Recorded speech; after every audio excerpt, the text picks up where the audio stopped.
Hi, I'm Bob Gimlin. There are a great deal of misconceptions and, in my opinion, blatantly incorrect notions about sharks and shark attacks. To highlight some of these falsities, I'm going to go through all the known fatal shark attacks of 2015, and then use these attacks to extrapolate a more accurate picture of these incredible and monstrous sea beasts. Number 1. Tadashi Nakahara. The first fatal shark attack of 2015 occurred on Shelley Beach in New South Wales, Australia, on February 9th of 2015. 41-year-old Tadashi Nakahara was surfing when he was attacked by a great white shark. The shark went ahead and mangled his legs, to the point that they were mostly removed, only attached by skin. The shark never breached. It just cruised over and took him in its mouth. Sometimes everyone scampers out of the water, but not this time. The humans rallied, and they retrieved Nakahara. When looking into shark attacks, you'll find that it's extremely rare for sharks to go after people who try to help. It does happen, but it's rare. So the shark was satisfied with the damage it inflicted. Then it took off by the time people paddled over to the scene. And unfortunately, Tadashi passed away either just before or slightly after he made it to the beach. There was just too much damage. So this first attack of 2015 brings me to the first misconception about sharks: mistaken identity. Sharks are basically a huge sensory organ. They have incredible vision, incredible smell, so it seems unlikely that sharks are confused by shapes, sounds, and scents. Plus, I don't know if you're like me, but I remember being a kid and seeing pictures like this, and the author says, "See how similar they look?" And I remember being like, do they though? Because they don't really. And though sharks have strong vision, that's only part of what they're using to hunt. This isn't similar to a seal or a sea turtle. Sharks watch from below. And when you look up at an object between you and the light source, underwater, you see what you're looking at in vivid detail. Very crisp. They like that. They need that. But perhaps more importantly, great whites don't attack people the same way they attack seals. With seals, they come from below, and of course, they need at least twice the length of their body to get up to speed for the attack. Therefore, seal attacks happen in fairly deep water, and there's actually plenty of footage of great whites cruising shallow water with seals. The seals know the shark can't do much in shallow water, because in shallow water they can't come from below, which is the seal's blind spot, and without that ambush capability, a seal can easily outmaneuver a shark. Seals can turn on a dime, and sharks just can't. In all my years of shark sleuthing, I've only found a single account of a great white breaching while attacking a human, which leads me to believe that they don't think they're attacking a seal. Now perhaps the biggest reason to debunk mistaken identity: Tadashi was not consumed. There wasn't flesh removed. This is going to be a reoccurring theme in this video, so keep it in mind. With sharks, the consumption is the attack. The attack is the consumption. If the shark wanted to eat Tadashi, it just would've. That would have been the attack. The attack on Tadashi was not an attempt to consume, because quite frankly, if it had been, most of or all of him would have been gone. This was a territorial attack, and it's so fascinating to me that for some reason, people don't think of sharks this way. Great white sharks are large, dominant creatures, and if it doesn't want you in its area, maybe it thinks you're messing up its hunt, or for whatever reason, it's gonna get you out. And for good reason, they believe that if they attack a person, they'll have the shore to themselves, which of course they do. A fellow surfer who witnessed the attack on Tadashi said that he saw the shark pass multiple people to get to him. He said he saw a huge shadow cruising between the other surfers, and that just gives me the willies. I don't know. The fact that the shark actually passed other people to get to the individual. And that's another reason I'm saying that I don't think mistaken identity is appropriate. Did the shark think there was one seal in a group of surfers, or did it think the whole group of surfers was seals? No. The witness said it was, quote, a huge shark. Mind you, great white sharks can exceed 20 feet. Personally, I think the shark was just passing through, and then got overwhelmed by all the creatures around it. And unfortunately, it took out that frustration on the first surfer it locked onto, which, because of how their eyes work, may not have been the surfer closest to it. Because when great whites are cruising, which they spend a great deal of time doing, people don't realize how close they are. Some of these people who get attacked, I guarantee they literally tickle it with their feet. What would you do if you were walking down the street and a squirrel literally clambers on your head? Well, you'd swat it away. But sharks don't have hands. They have mouths, full of teeth. And most of the time, I'd imagine, the sharks probably swim away. But sometimes the shark is like, hey, I'm a 20-foot super predator, and you're in the wrong place, my friend. There are a great many reasons a shark may bite you, and I'm not convinced it's ever a mistake. Here's the thing. If a shark wants to eat you, it just does. A shark doesn't need to kill you first, for pretty obvious reasons. The lurid details of these events are rarely released, but I do know that there wasn't actually flesh missing. The shark just mangled him below the waist, likely cutting major arteries and making blood loss imminent. Frankly, if this was a predatory event, some of, or all of Mr. Nakahara would be gone, and that includes had it been mistaken identity, because again, in a predatory event, the consumption is the attack. The attack is the consumption. They don't think about killing. They consume. Death is incidental, which feeds into the next misconception about sharks. Bite and wait. But I'll save that for the next attack. And I should mention that another surfer was bitten by a large shark just the day before, just 30 kilometers up the beach. That wound was relatively superficial, just a large crescent cut on the back. And again, territorial. If the shark wanted to eat that guy, it would've. It was just mad he was there, and wanted him gone. And it worked then, and it worked the next day too. Though I'd have no idea if it was the same shark or not, but I would suspect that it was. Okay, so Tadashi Nakahara. He was surfing, less than 50 meters from shore. The water depth was unknown. It was at 10 a.m. in New South Wales, Australia. It was a fatality, not an attempt to consume, by a great white shark. Probably a 15 to 20 foot great white. And I decided not to include the size of the shark in my stats. One, because there's no real way to be sure it's right, but more importantly, because I don't think it matters. An 8-foot shark can get you just as dead as a 15-foot shark. Number 2. Talon Bishop. The second attack of 2015 was on Talon Bishop. Talon had just moved to Reunion Island from France, and she was 22 years old when she went to the beach on the evening of February 14th at 6:30 p.m. It would be her last trip to the beach.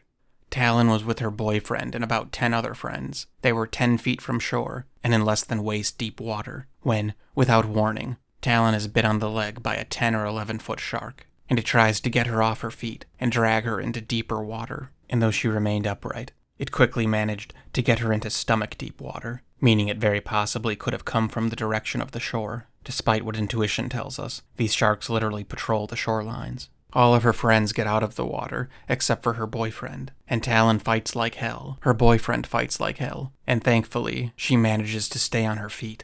And if it had gotten her off her feet, it would have been over then and there, because once you lose that anchor to the ground, then the shark can move with you. And there are some absolutely horrible stories about victims being right there beneath the water, and helpers can't find them, even though they know they're only a few steps away. Also, of course, it's very difficult to not take an involuntary breath while being eaten. Which, obviously isn't ideal when your head is below water. So she's focused on staying upright, and he's wailing on this shark. Mind you, he says he never actually got a good look at it because of the way the setting sun was hitting the water. And then after about 40 seconds, the shark lets go, and the boyfriend helps her out of the water. And he hadn't realized the scope of the damage until she was ashore. Her left buttocks had been entirely removed, as well as nearly all the flesh above the knee on her left leg. So, yeah, there just wasn't much meat left between her waistline and knee on the left side of her body. And this is one of the brutal things about shark attacks, about predatory events. This is the kind of wound that you can't really tourniquet, because obviously the flesh is just gone, there's nothing to tie off. It's not a matter of a severed artery, the artery's gone. So the trauma is extensive, and she goes into cardiac arrest on the sand, and paramedics arrive quickly, and they do manage to revive her, but she definitively passed away a couple hours later on the operating table. Seeing as so much flesh was removed, I do not think this was territorial, and it certainly wasn't mistaken identity. This was a predation event, and a successful one at that. So whereas the attack on Tadashi Nakahara was a territorial event, this attack is a good example of a predatory event. The boyfriend said it was a tiger shark that did it. A 10 or 11-foot tiger shark went ahead and consumed her upper leg and buttocks at 6:15 in waist-deep water on a Saturday evening. And it had to be either a tiger shark or a bull shark. The MO of the tiger shark is usually just to guzzle down as much as it can, as fast as it can, and get out. It's usually the bull sharks that try to wrestle you into deeper water. But of course, the very act of consumption would, I guess, try to drag you off your feet. But I'm always curious on how they land on the particular species. If it was 6:30, and I looked it up, the sunset was at 7:15. It must have been fairly dark. Beneath the surface, I mean, because of the glare of sunset. He distinctly said that he never actually saw the shark, and really the only way to tell would be if he saw the stubby head or the wimpy dorsal of the tiger. But if he didn't see the shark, then I don't know how he would know. Part of me thinks it's just whatever they're afraid of the most. Like if the boyfriend was scared of tiger sharks, he would just assume it was. I think a lot of people assume it's a tiger if it's that large. But bull sharks can get that big too. Now if it was a 16-foot shark, then you know it's either a tiger or a great white. And behaviorally, this just isn't a great white. Great whites swallow whole, or at least in 1 or 2 pieces. They don't take a bite out of a leg, they swallow the leg. So I'm gonna say it was a tiger shark, but it could have been a bull, I think. And I'm sorry, but I don't get to live my best shark nerd life very often. So forgive me for geeking out for a moment. But I worry that people don't understand, or maybe don't appreciate shark size. The boyfriend said that the shark that attacked her was 10 or 11 feet. That's not so big, right? That's not a big shark, compared to other sharks. This is a 10-foot shark. A 10-foot bull shark. This is a 10-foot bull shark. And that's why I said earlier that size isn't even worth recording in the stats. If this was 2 feet bigger or smaller, do you think that would make any difference whatsoever? And the one on the right was caught just off the shore of one of Miami's most popular hotels. These things are giant. These are average sharks. Even the average ones are giant. They were caught by fishermen. The true baddies are not being caught by rod and reel. And I'll get more into this later, but a lot of people disappear in the ocean.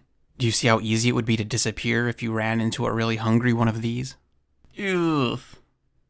Anyway, so Talon Bishop was wading or walking through the water. She was 10 feet from shore in waist-deep water, probably 3 feet or so. It was 6:30 p.m. on Valentine's Day. A fatality, an attempt to consume, a successful attempt to consume, by a tiger shark, though it may have been a bull. And while I have you here, I think tiger sharks are just the scariest. The big catfish-looking things. They never move particularly fast. They just mosey on up and start chowing down. And this brings me to the next myth, bite and wait.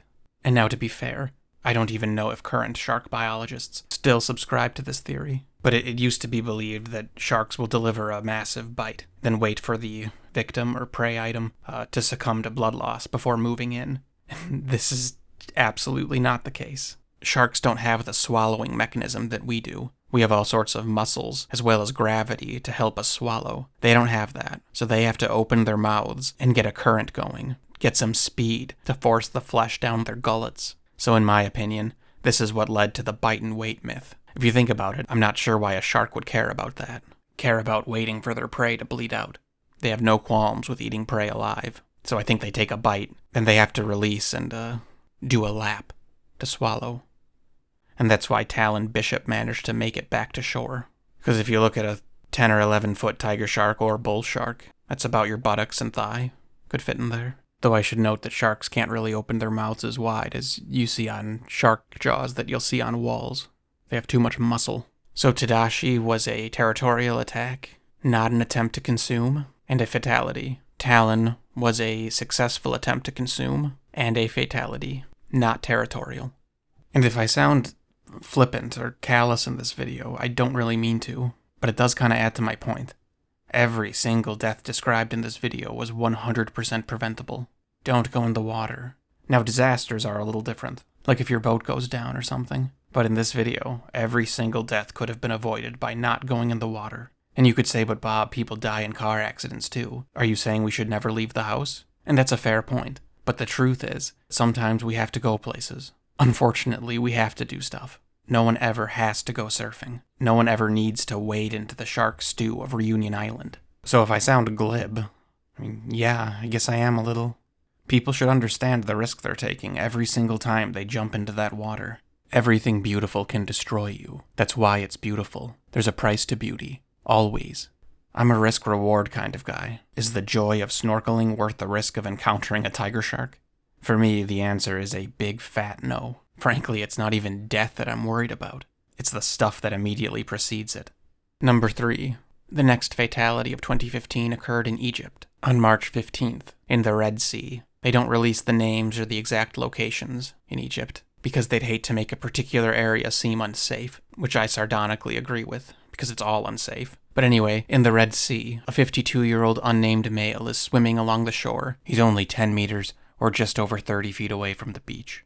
And this is a pretty brutal one, for reasons I'll get to in a moment. A man on a Zodiac boat saw it happen. He said he saw a swimmer near shore, struggling with a large shark, and as he made his way to the man, The shark was dragging him out to sea, and somehow the victim managed to keep his head above water. And see, this is what I was saying about how sharks don't care about killing. Either don't care or don't understand it, because it could have drowned him. But instead, they usually try to feed at the surface, because they understand that out of the water, there's nowhere to go but down. There's more leverage. And by the time the man in the Zodiac caught up with the victim, the shark had dragged him 100 meters out to sea, about 330 feet.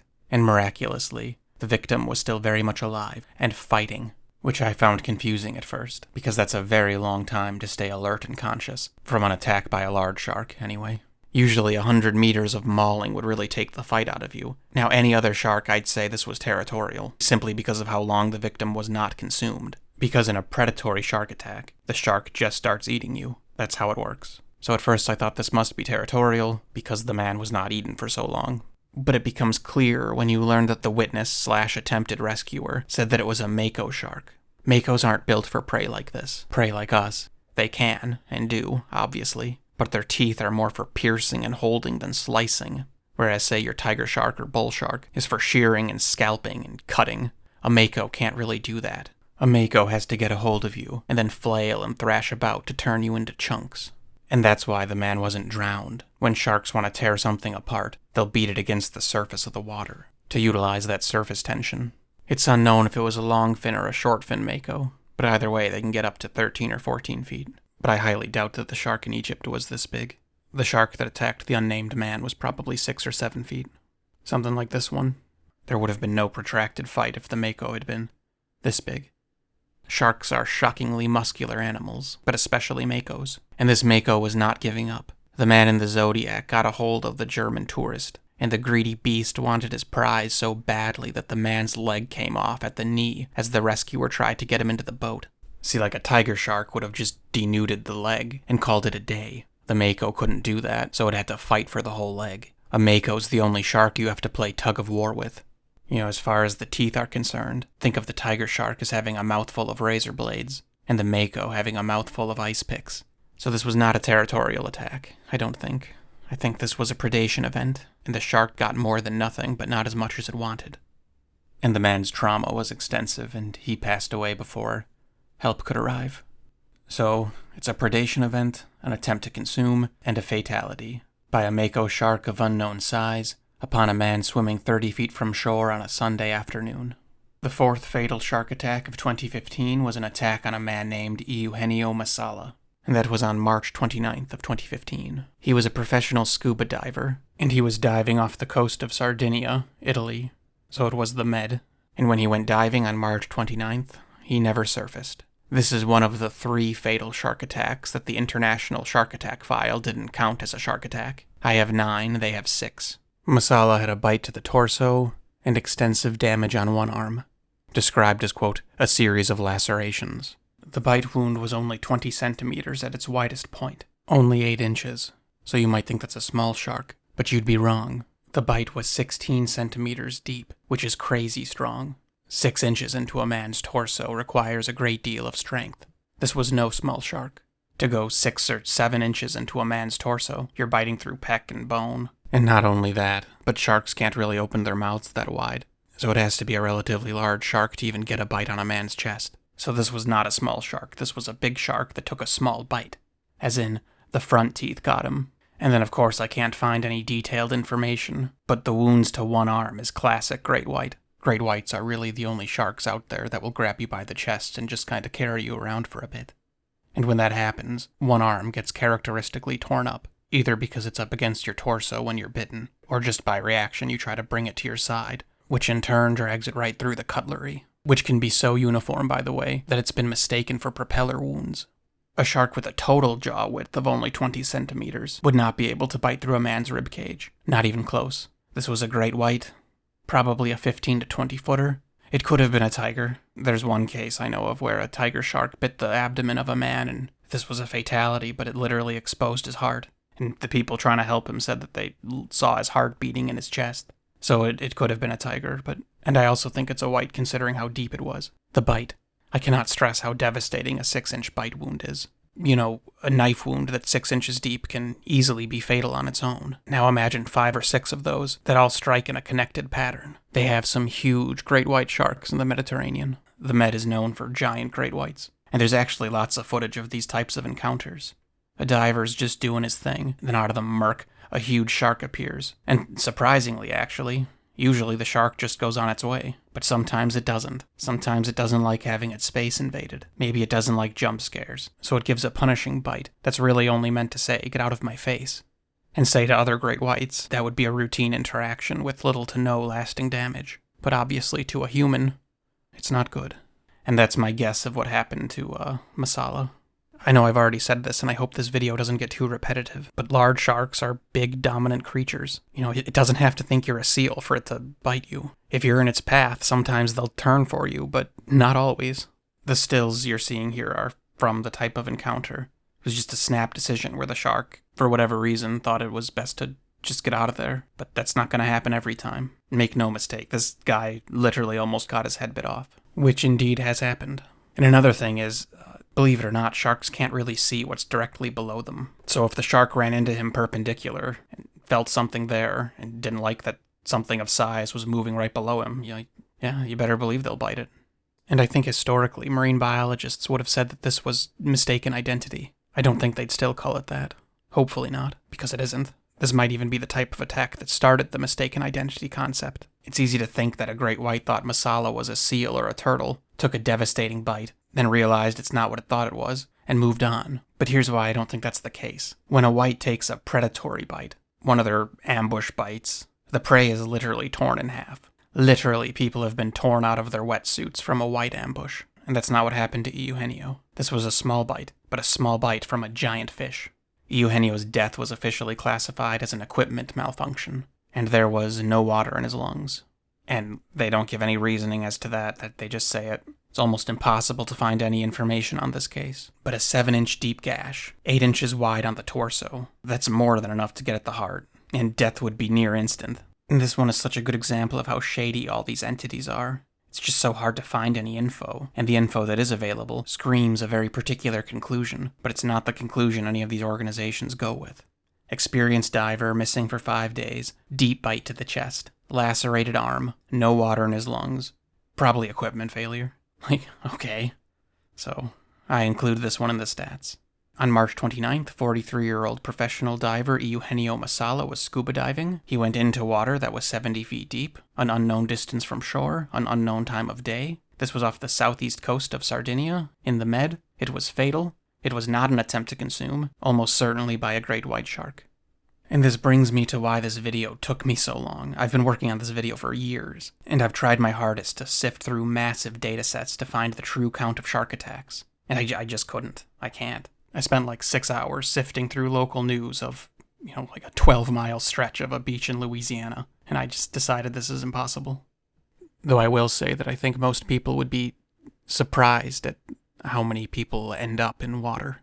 I sure was. I had no idea. And then I mentioned the ISAF. A lot of people consider them to be the flagship of shark stats, which is just sad. Their stats is just a map. It's just this map. And you can't even click the events. There's no names, no info, no details, but there's nothing off Sardinia in 2015, so they don't consider this a shark attack. I see the one in Egypt. I know who they're talking about because I'm a massive shark nerd, just based on the year and location. If you didn't already know this stuff, it's basically useless, and if you already know it, why would you need to see it here? And I'm told that in order to actually see their information, you have to request it, and I've heard that doesn't go so well, so I haven't even tried. The little year dragger thing at the bottom here can only do 2 years at a time, so this is 2015 and 2016. But if you expect me to believe that there were no unprovoked fatal shark attacks in 2015 and 2016 in, say, all of North America, all of South America, all the Caribbean, Indonesia, all of the oceanic coasts of Africa, or Southeast Asia, then I have a bridge to sell you, and it's not cheap. And a lot of that comes down to what they consider provoked, but that's its own thing. Again, the initial concept of this video was to get a more accurate count of the total shark attacks worldwide in one given year, and I had to give up. I don't think it's possible, for me at least. But I can tell you this with 100% certainty. If a guy goes swimming and never comes home, is reported missing, then his body washes ashore with bite wounds or flesh missing, they say, looks like a riptide got another one. Or they say, poor guy had a heart attack while swimming. And let me tell you, If the way all these agencies view sharks is correct, then they should be signing sharks up for search and rescue, because sharks find an awful lot of people. I think maybe if I want you to take one thing away from this video, it might be this. The only way for a shark attack to be recorded as a shark attack is for someone to see it happen. That is the only way these people will call something a shark attack. And that's nuts to me. I mean, you have stuff like this, and this, patrolling every coastline in the world that doesn't freeze. And you expect me to believe that there were only 10 fatal shark attacks in 2015 and 2016. Especially when considering that great whites can tolerate a lot colder water than you can. The only way to definitively declare something a shark attack is if someone sees it happen. There are far too many examples of this to list them all, but I think the best example is Cameron Robbins, the kid that jumped off a booze cruise of some kind in the Caribbean, or the Bahamas. He's on video treading water, and then he lurches away from something and disappears. Mind you, large sharks followed this ship around because the crew would dump scraps into the water. And yeah, they say he drowned. Lost at sea, they say, after a 2-day search. A Commodore with the Royal Bahamas Defense Force described the area as shark-infested.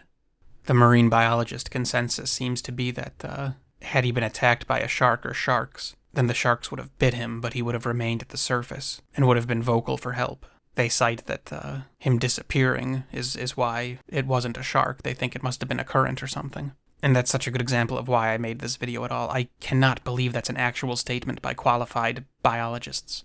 Like, yeah, that hypothesis makes sense for reef sharks, sandbar sharks, or spinner sharks. But this is a big bull shark. This is a big tiger shark. It boggles my mind how people don't realize how little a fish like this would have to do to make you disappear forever.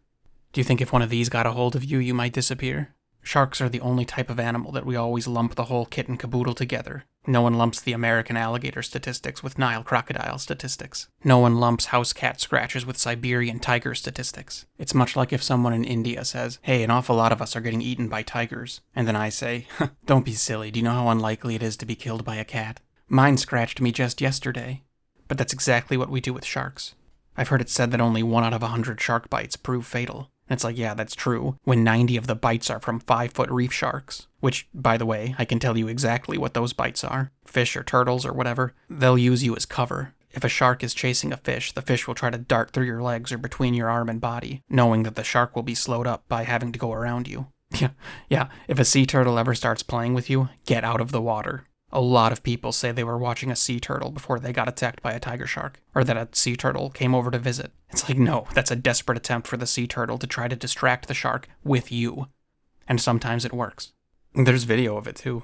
Some snorkelers like, he's playing with me. It's like, well, no, Susan. Actually, he's hoping that 1, the shark is scared of you, or 2, the shark finds you more appetizing than him.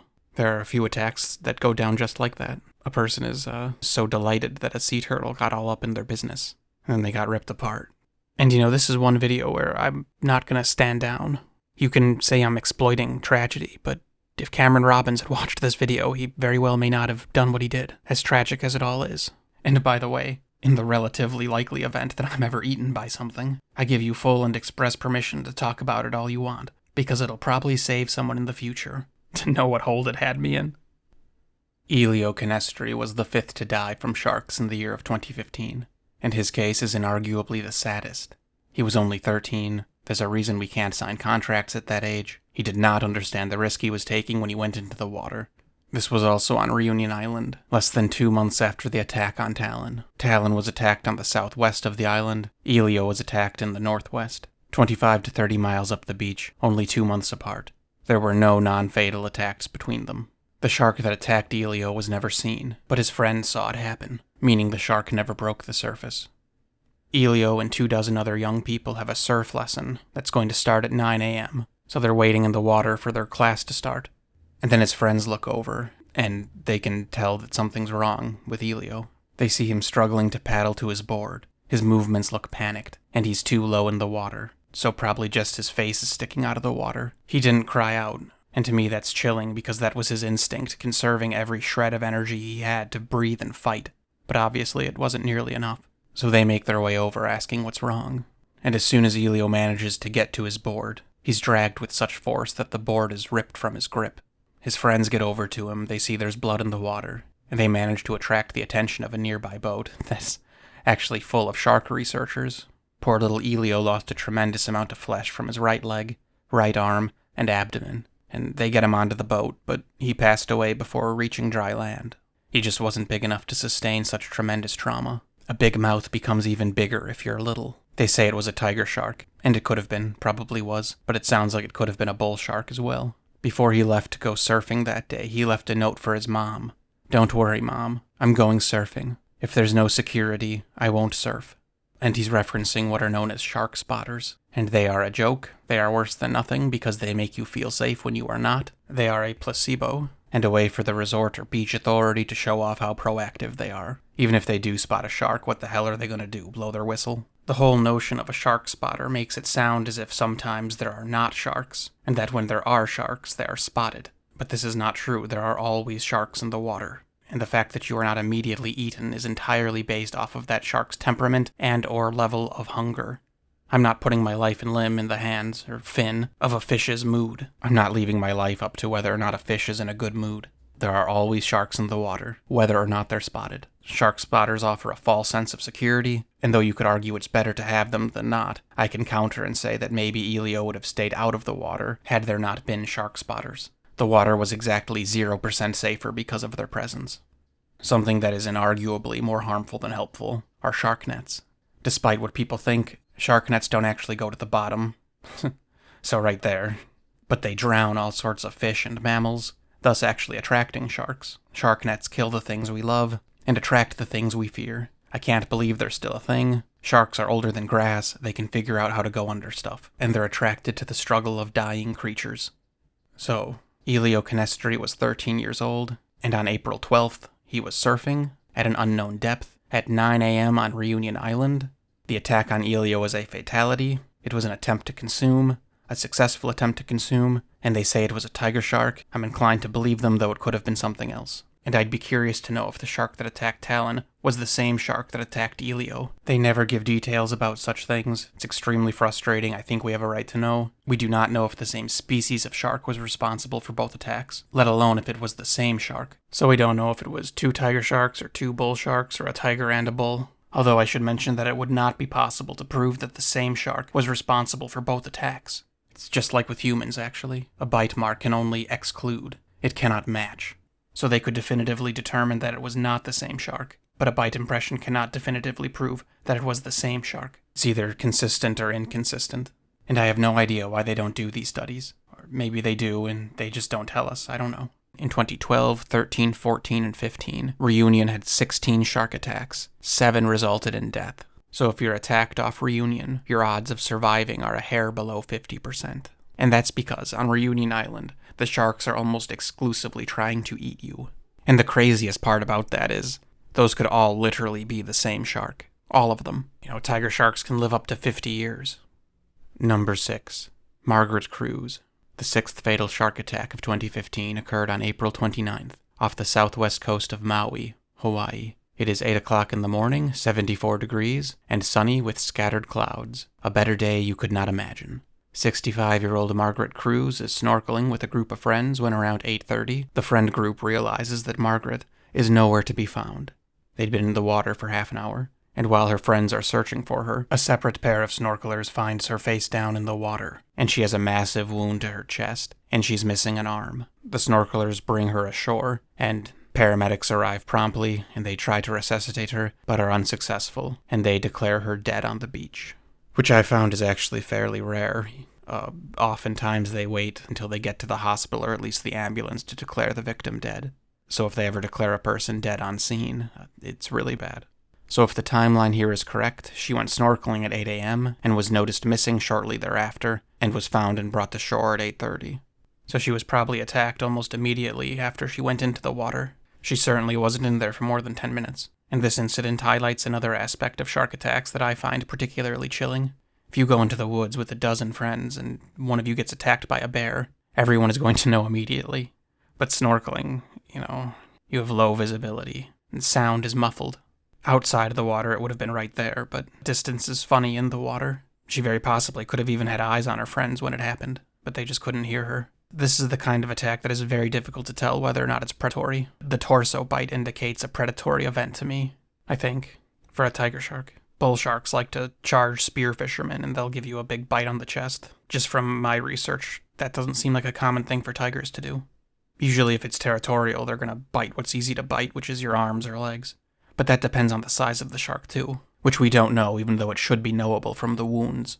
Like a 7 or 8 foot tiger would probably try to feed off the legs and arms first. But obviously once you get into the 10 to 18 foot range, they can just take whatever they want.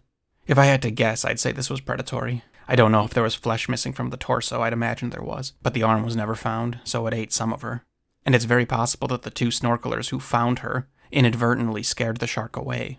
Despite my tone, I'm very aware that human is not desirable food for sharks. If it was, we'd be eaten all the time, every day.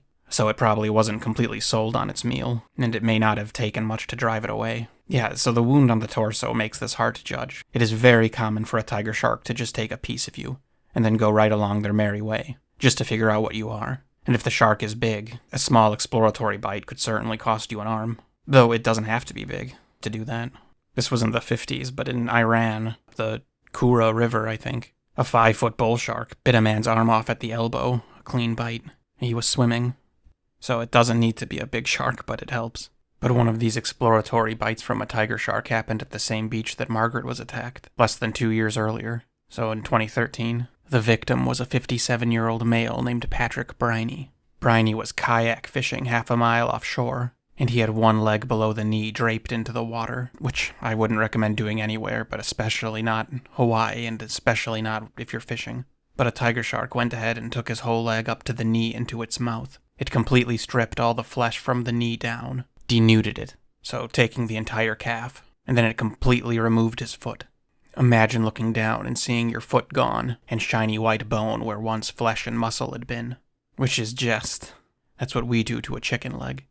Look at their teeth. That's exactly what a tiger shark is designed to do. And that's a key component on what makes a shark dangerous to humans. You know, sand tigers, for example, are big sharks, but their teeth are for piercing and holding things that really don't want to be held. Yeah, I know it sounds crazy, but if you're going to get bit by a large shark, you really want it to be one of these guys. Tiger shark teeth are just made for shearing, and that's exactly what it did to Patrick Briney. And the kick in the teeth about this one is how by some miracle, there was a dive boat nearby with a literal team of trauma surgeons aboard. So I guess if you're going to have your leg denuded and your foot taken by a tiger shark in the Pacific Ocean, at least he was in the best place possible for it to happen. But there was just too much damage and too much blood loss. Patrick passed away before making it to shore. One of the doctors noted that there was no blood on the deck when he was brought aboard, meaning he wasn't bleeding anymore, which means it's just about over, and he ended up passing away.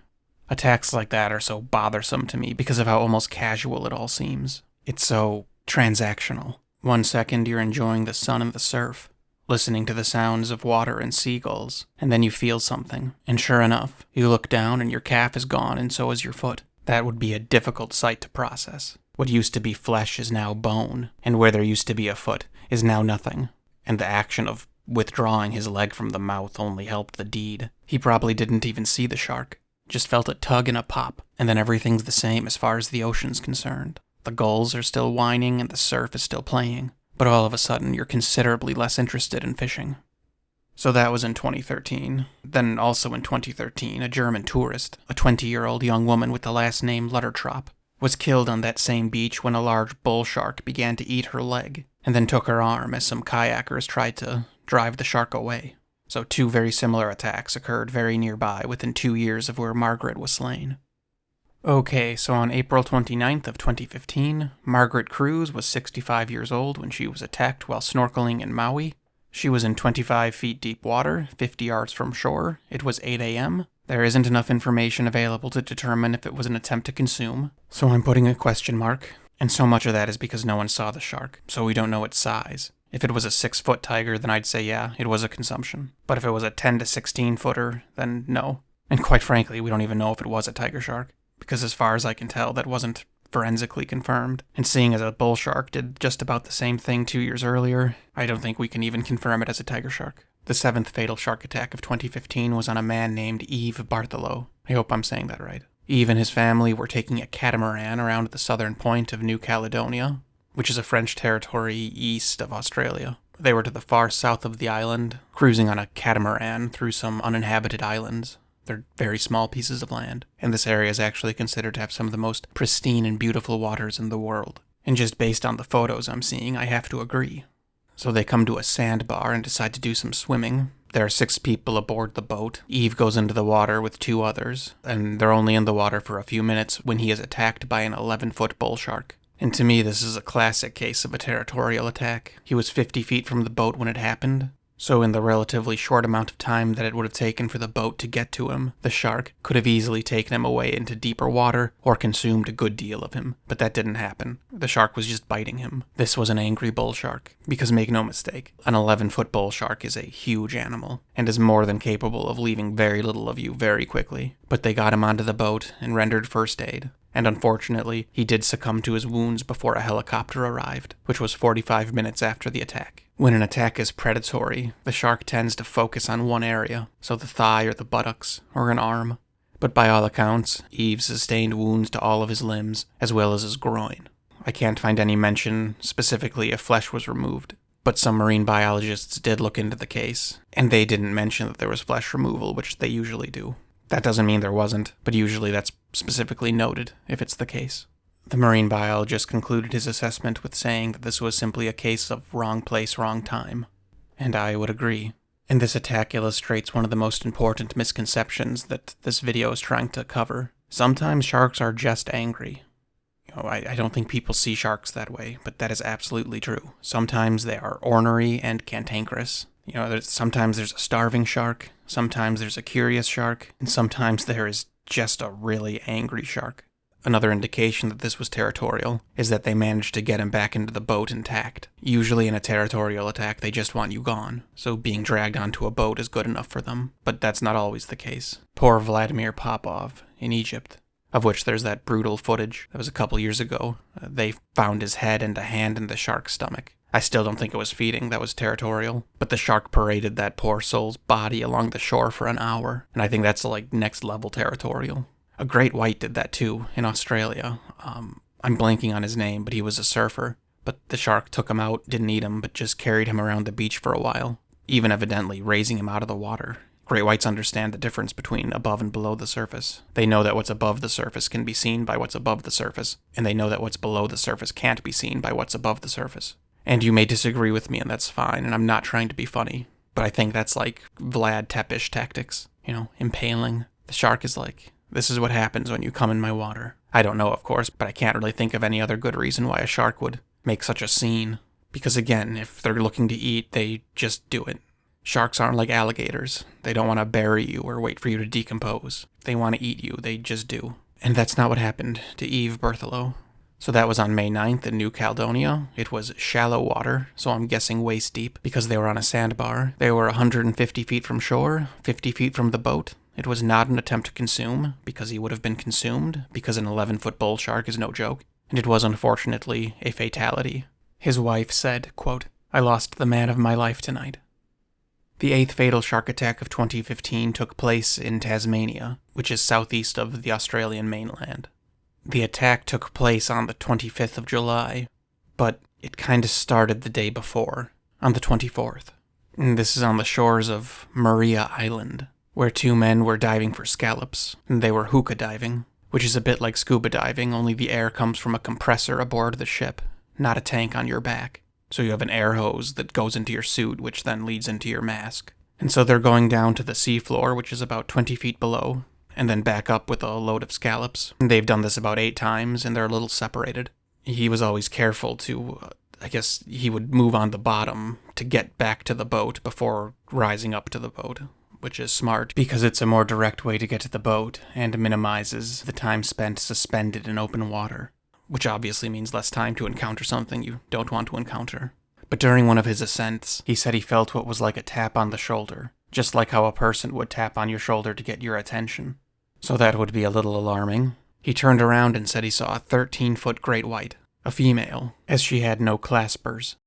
But it was right there. It had just turned, so it was actually her fin that he felt brush his shoulder. It was doing one of those creepy turn things they do to get a good look at you. And he gets to the boat without incident. But when he does, he sees that his buddy is at the surface, a ways away, tethered to the boat by his airline. And the guy who just had the encounter, he said he wasn't thinking, and that he should have reversed the boat to get to his buddy. But he didn't. Instead, he started reeling him in, like a giant lure. And as he's reeling him in, he sees 2 giant fins appear behind him, dorsal and caudal, following him slowly. And the guy being reeled in, he didn't see the shark behind him, but then he gets rolled, which I guess is what they call it when a huge shark swooshes past you, because the drag whirls you. I'd never heard that before until I read about this encounter. But the guy that got whirled, he didn't know what was going on until he was literally spun. And when he was spun, it caused him to look down into the water. And that's when he saw a huge shark heading straight to the seafloor. So it sounds like it followed him for a bit, and then almost did like a bluff charge or something, coming so close to touching him before darting down into a nosedive. And then he gets to the boat, but his scallop bag is caught on the ladder, and he's attached to the bag. And he's got to be aware that there's a shark he can't see watching him. But after a very long minute, he manages to free himself and he gets aboard. And then as soon as he's out of the water, the shark appears where he had been a second ago. And it's spy hopping. And that's what they call it when a great white pokes its head out of the water and looks around.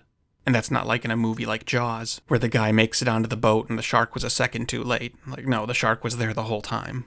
It was just watching him when he was in the water, and then it wanted to watch him when he was out of the water. And this is one of the many things that makes me think that sharks are a lot smarter than people give them credit for. Great whites understand that when they're below the surface, they can only see what's below the surface, and they know they need to be above the surface to see what's above the surface. But more relevantly, I think they know that what's above the surface cannot see them if they are below the surface. It's kind of creepy that somehow the largest of all living man-eaters is also somehow the most stealthy. No one ever sees a white coming, and that's why they do that. So this story is fantastical and almost whimsical. And it was the impression of the 2 men that the shark was just being curious, which frankly it was. And this story would have continued to be nothing more than an amazing little light-hearted anecdote that no one would have believed, if not for the fact that 24 hours later that same shark killed somebody. So that encounter was on Maria Island, and the fatal encounter was the next day on Lachlan Island, which is right between Maria Island and the mainland of Tasmania.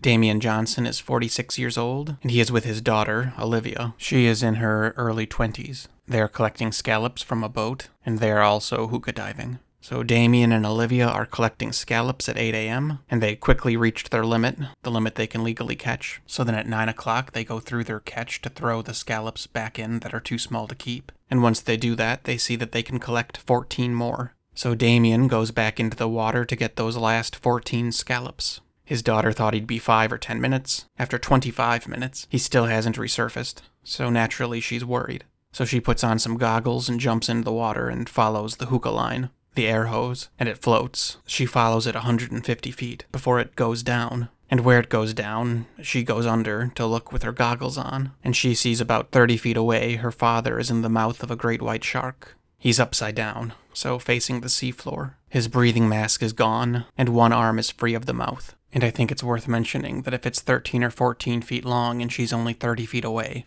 then it's only 2 body lengths away from her, which is a distance it can cover in seconds, maybe less. And this 13 or 14 foot great white shark has him by the midsection. His face, arm, and upper body seem to be intact, but his legs are cut off between the knee and thigh, just above the knees. So she swims back to the boat as calmly as she can, because obviously she doesn't want to attract its attention. And she's 150 feet away from the boat. That just makes me shudder. You can't swim and watch under the water behind you at the same time. So as she's making her way back to the boat, she doesn't know what the shark is doing. For all she knows, it's right behind her, still holding her dad. And quite frankly, based off the encounter the day before, that's probably exactly what it was doing. But she makes it to the boat without incident.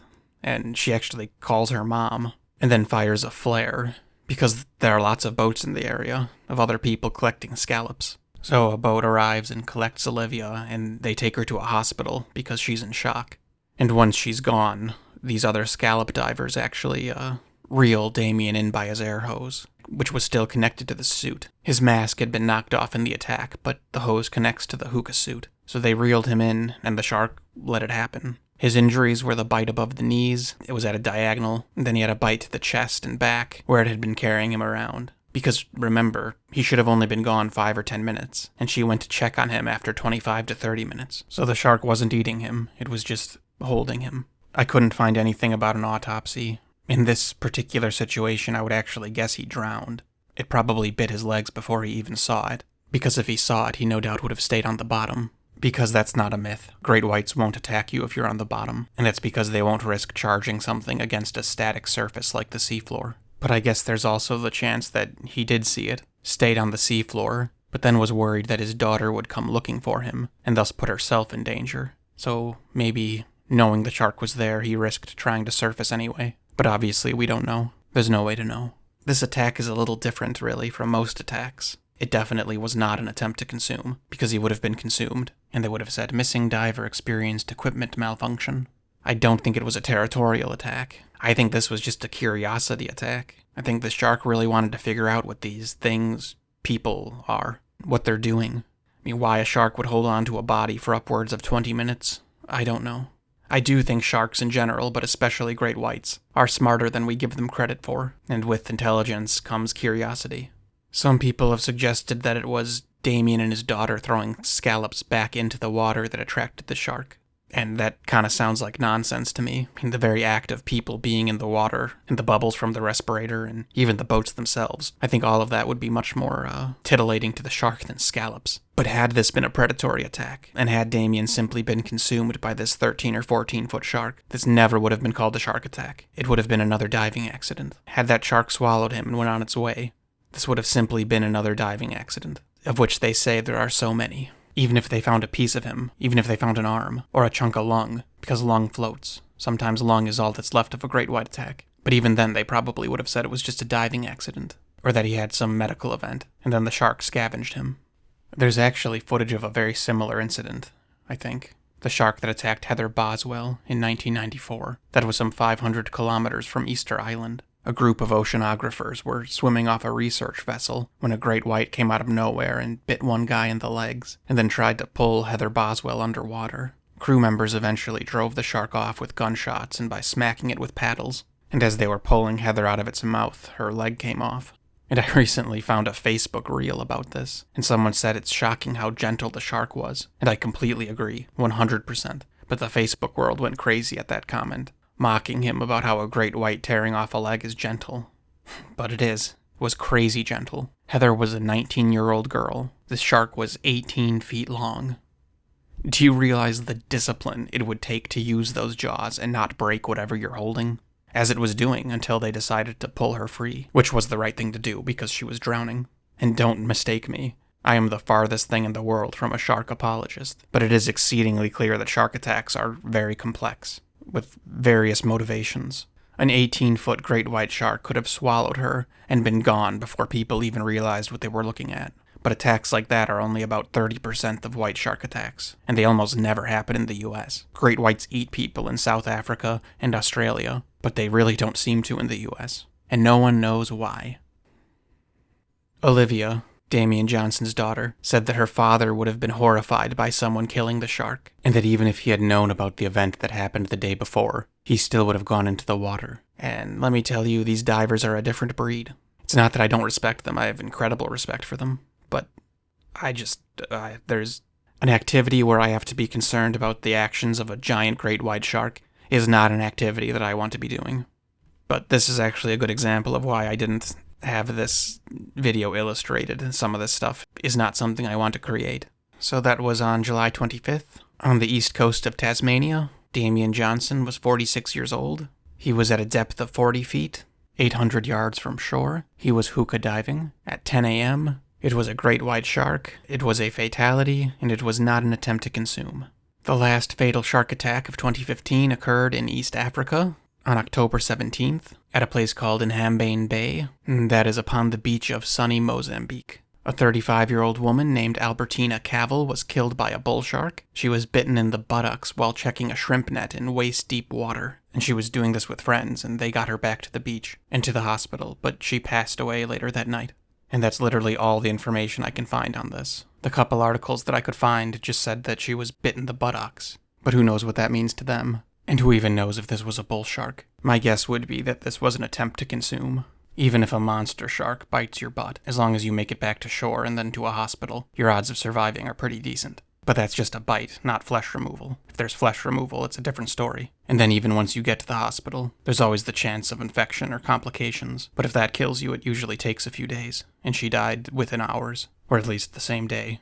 So I'd guess there was flesh removed from her buttocks. Even if it was just one bite of flesh removal, with some of these sharks, one bite can be quite a bit.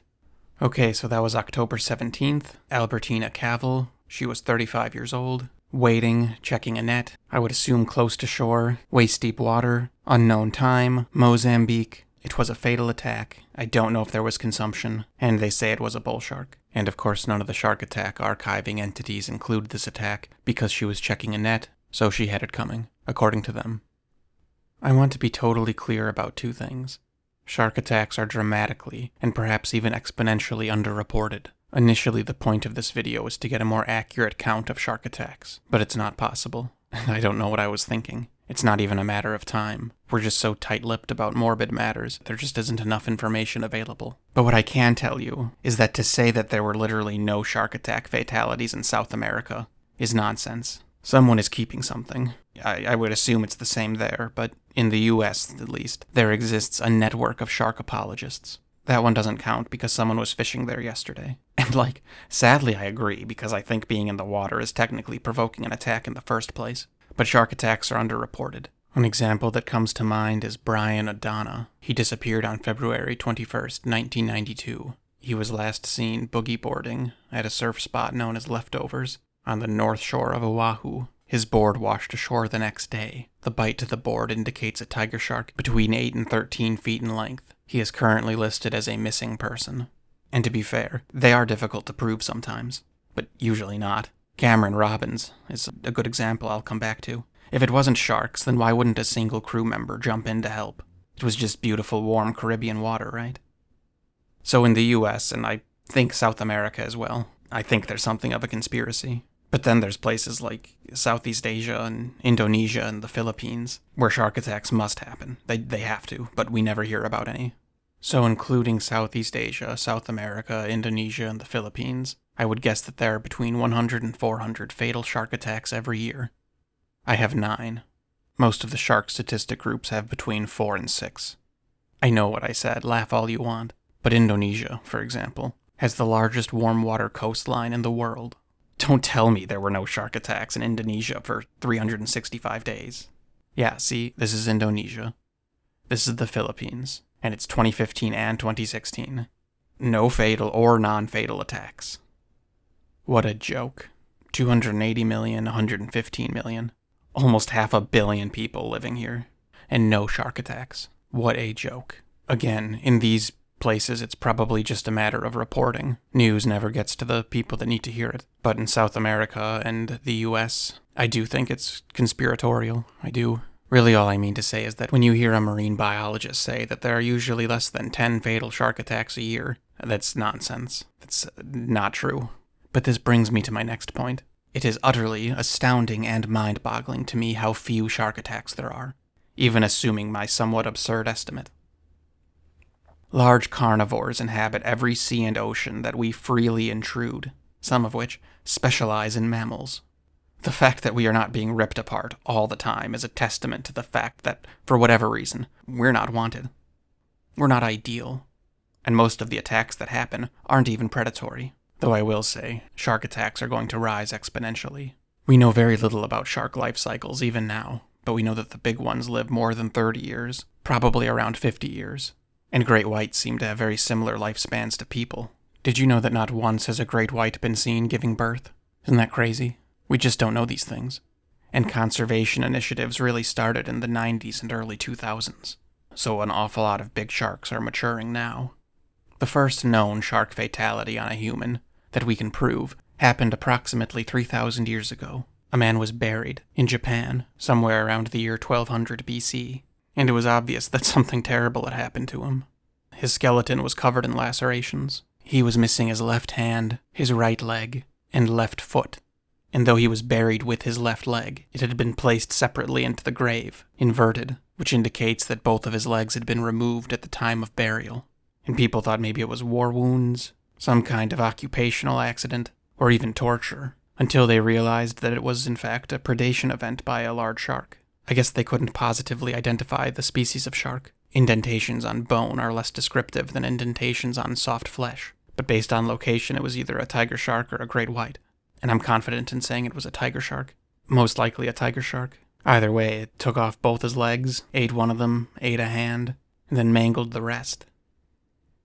This is a still of a man who was bit by a shark while he was parasailing. And here's the footage slowed down. I know it's Bigfoot quality.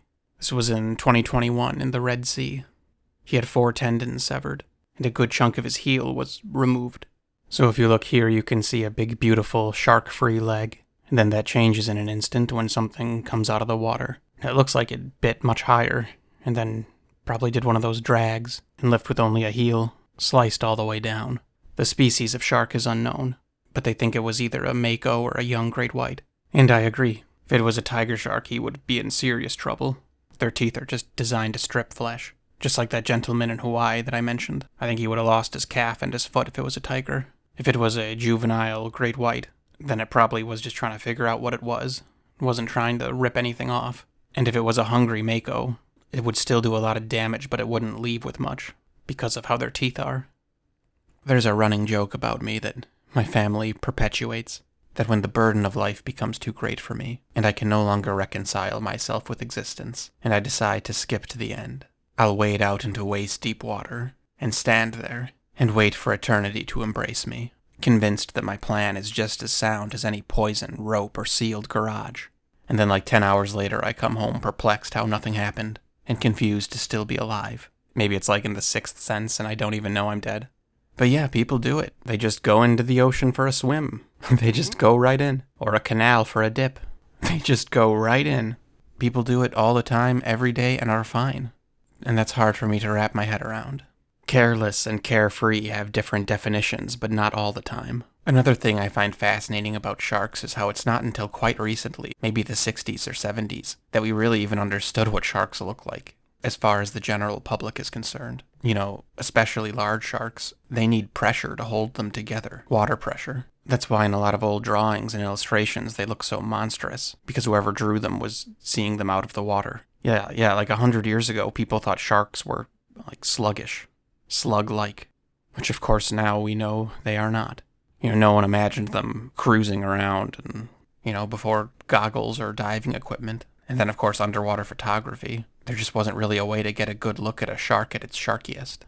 Earlier, I said that there's no definitive list of shark attacks, and I stand by that. And it's not even possible, but the closest thing to it is maintained by Hal over at Sharks Happen. Sharks Happen is such a good YouTube channel. Such a good channel. Hal is the MVP of shark stats, which may sound like a weird title, but trust me, it is a wormhole and a half, and his rationale is spot on, and his dedication is impressive. I listen to his videos while cleaning. Whenever he drops a new vid, my house sparkles. His channel is where I got the whole attempt to consume format from, because it is extremely relevant, and it's something a lot of people overlook.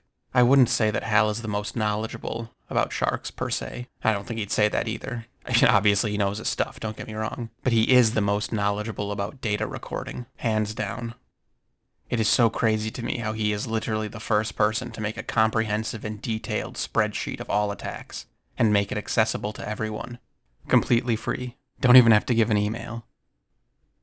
This guy in Michigan, not a marine biologist or anything, created, by far, the most thorough tool for shark attack research. And it's free for everyone with no strings attached. And he deserves shark awards for that. All the shark trophies. Anyone can download it from his website. That's how I did it. But checking now, it actually seems to be down. So I'm hoping that that's temporary. Or maybe he'll respond to that. But I'll put all relevant links in the description for this video.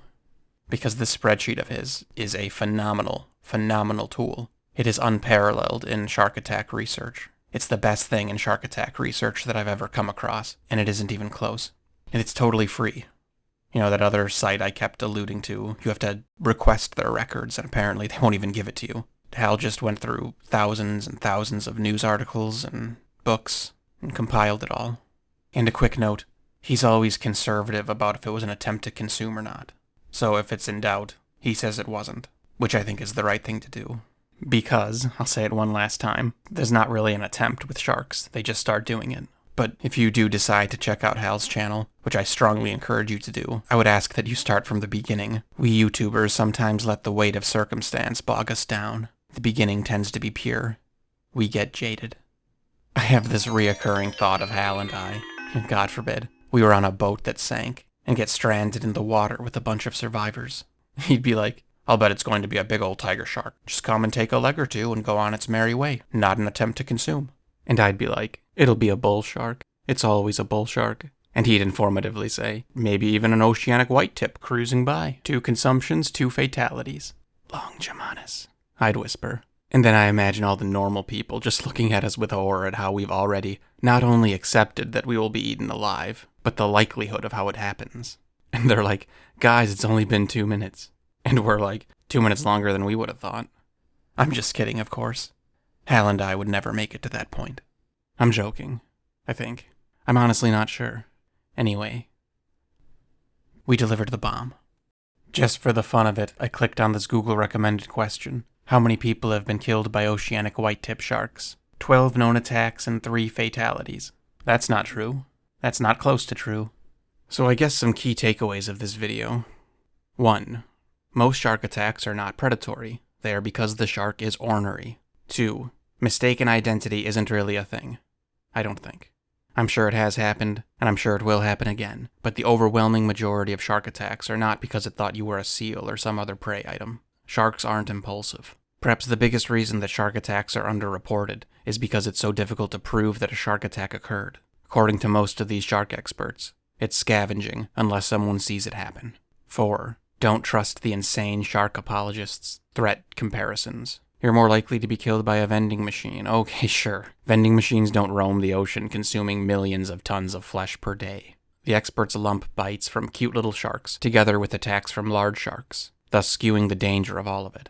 You know, that's like me lumping cat scratches with tiger attacks and then telling someone in India that almost everyone survives a cat encounter. You know, maybe I'm weird, but imagine if we looked at serial killers the way we looked at sharks. Ted Bundy encountered thousands and thousands of people in his life, and almost all of them were fine. When a Japanese submarine slammed 2 torpedoes into the Indie, 1,100 men went into the water, 316 came out. Sharks took the rest. I love sharks. I do. I think sharks are so cool. I am not anti-shark, but with that love comes respect, and I'd be remiss to put myself in a situation that would make me love them not so much. Anyway, guys, the thing happened where I talked and didn't stop talking, and I barely covered half of everything I wanted to. So, there will be another shark video, probably sometime in spring of 26. But the spooky season is upon us now, which I consider to be all of fall and winter, so I must attend to that. But for now, keep in mind, if you go into that water, you are much more afraid of those sharks than they are of you.